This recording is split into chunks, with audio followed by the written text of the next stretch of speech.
I was 14 at the time. I lived at home with my parents and my 10-year-old sister in a normal suburban house in Connecticut. I'd always believed in ghosts, but I never had any experiences with them or anything and never wanted to. My mom had always been infatuated, loved, still does, ghost shows and paranormal TV.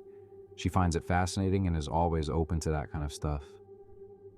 6 months prior to the event, my aunt, my mom's sister, was diagnosed with melanoma. It was terminal, and treatment did almost nothing as the disease progressed. It was really a waiting game to see when, not if, the treatment stopped working. Towards the end of her treatment, I distinctly remember a heaviness in the house. Whether it was my mom's sadness or maybe just a feeling, but being home just felt dark. For context, it's important to know the way out of my upstairs. My house was a standard 2-story, 4-bedroom home. My room was directly next to the staircase, with my parents' and sister's rooms being on the other end of the house, right next to each other. My house was old-ish, not like haunted old, but maybe 30, 35 years old. The floors upstairs would creak if you walked on them. My sister and I knew it all too well when we would sneak around at night to get snacks and my father would catch us. One night, before my aunt's passing, I'm laying in my bed with the door open to my room. The hall nightlight dimly lit the area, just enough so it wasn't pitch black. As I'm laying there, I distinctly remember this gut-wrenching feeling of a heavy energy and an uneasiness in the house. I hated my door being open, though my parents had a rule where I needed to be for safety. As I'm laying there, I all of a sudden hear this horrific running, heavy footsteps from my parents' room. Down the hallway and down the stairs. Fast, heavy footsteps. I sat up immediately and just listened. The footsteps went down the stairs fast as hell, the heaviness being the scariest part. Think of a big man in work boots going down the stairs as if his life depended on it. Next thing I knew was the light turning on and my father hauling ass down the stairs. I could hear him searching the house, all the while my mom's at the top of the stairs looking down. I ask, "What's going on?" And she asked me, "Were you out of bed?" To which I said no. My dad came back up and asked me the same. He checked on my sister, who was sound asleep, and I'm double-checked again that nobody was here. My mom ended it with a, "Just stay in bed for the night," and left it at that, nothing more. I remember being more scared than I had ever been before. It was my first unexplained encounter. My mom told me it might have been somebody coming to visit me before taking my aunt home. I don't know how I felt about that, but either way, those footsteps still remain in my memory forever.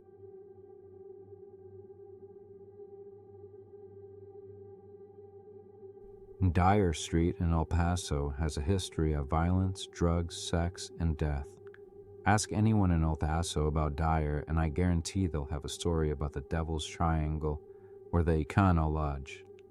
So it makes sense that the store I work at is most likely haunted.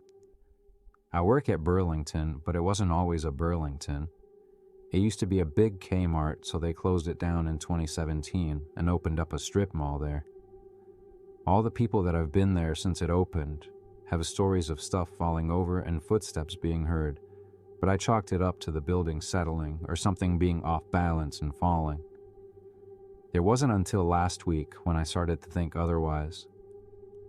So I'm closing on Black Friday, which for Burlington isn't a big deal because we don't have any sales. I mean, come on, it's already a discount store. Regardless of that, the store was still packed to the gills with people doing their early Christmas shopping. It's a little past 8 p.m., and I'm helping a family take one of those little vehicles that kids can ride around to their truck. When I walk back in the store, I get a call on the radio that one of the closed-off fitting rooms has been opened. Now that thing is locked up good, so I'm thinking some kids must have been yanking the doorknob or pushing down on it and broke it. When I go check it out, the doorknob is fine and no one is inside. I lock it back up and go back to helping out up front. About 20 minutes later, I hear something fall behind me. I look back and see that a Santa Claus lawn statue had fallen over. I didn't think anything of it when I picked it up. When I set it back in place, a stuffed snowman which was sitting on the top shelf fell in front of me, and set off the touch lights that we had on the jewelry. I stepped back to see if anybody had bumped into the shelves, but it was just me there. I was a little freaked out at this point and took a couple steps away from that shelf. That's when the lights on the jewelry started flashing on. Now, these lights don't turn on unless you tap the boxes that the jewelry is in. They'll blink a few times at random and then stop completely. Before I could process what I was seeing, the doors behind me, which are automatic doors, started to open and close without anybody walking by them. They did this 3 times before it all stopped. No more blinking lights, doors are acting normal, and nothing is falling over anymore. I tell my supervisor about it when she walks by, and she says, "Oh, it must be the Kmart ghost again," and walks away with a light giggle. Nothing else happened the rest of the night, but every night I've worked since, something has fallen over without anyone around, and my other co-workers have said they've heard noises in the closed-off fitting rooms.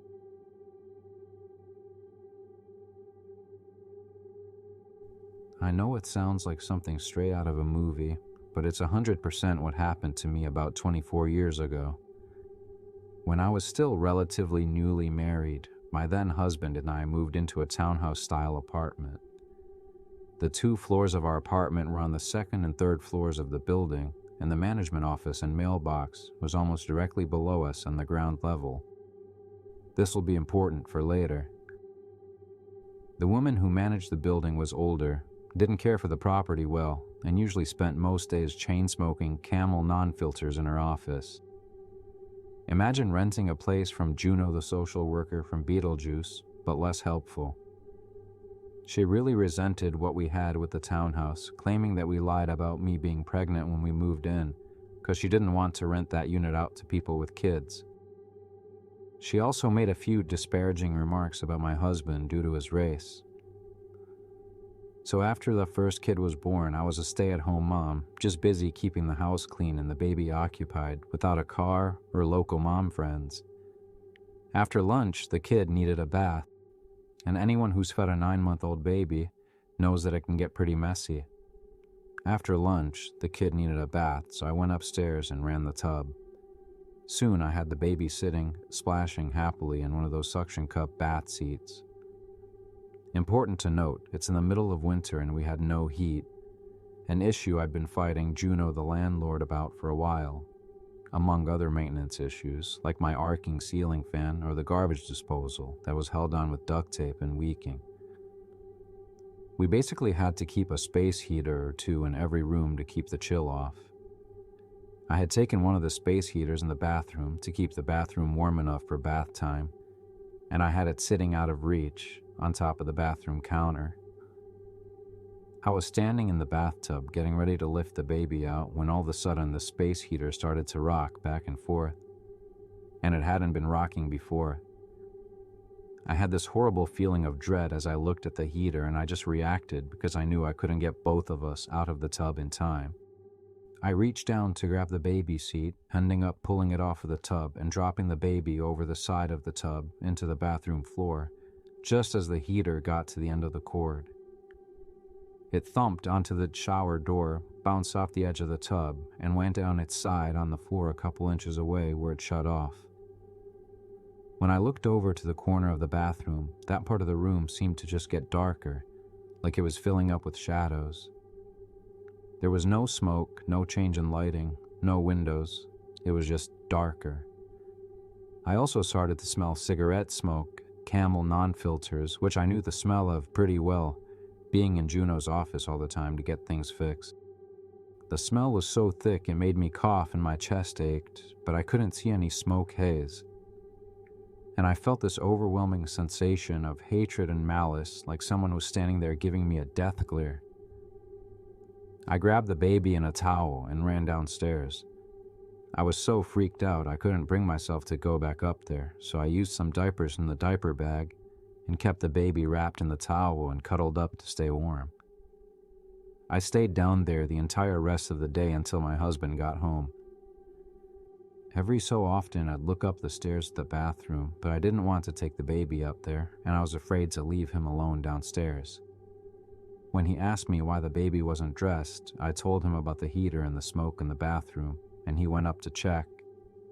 He figured it was yet another maintenance issue. There was no electrical issues, no damage to the outlet, no smoke, and no cigarette smell.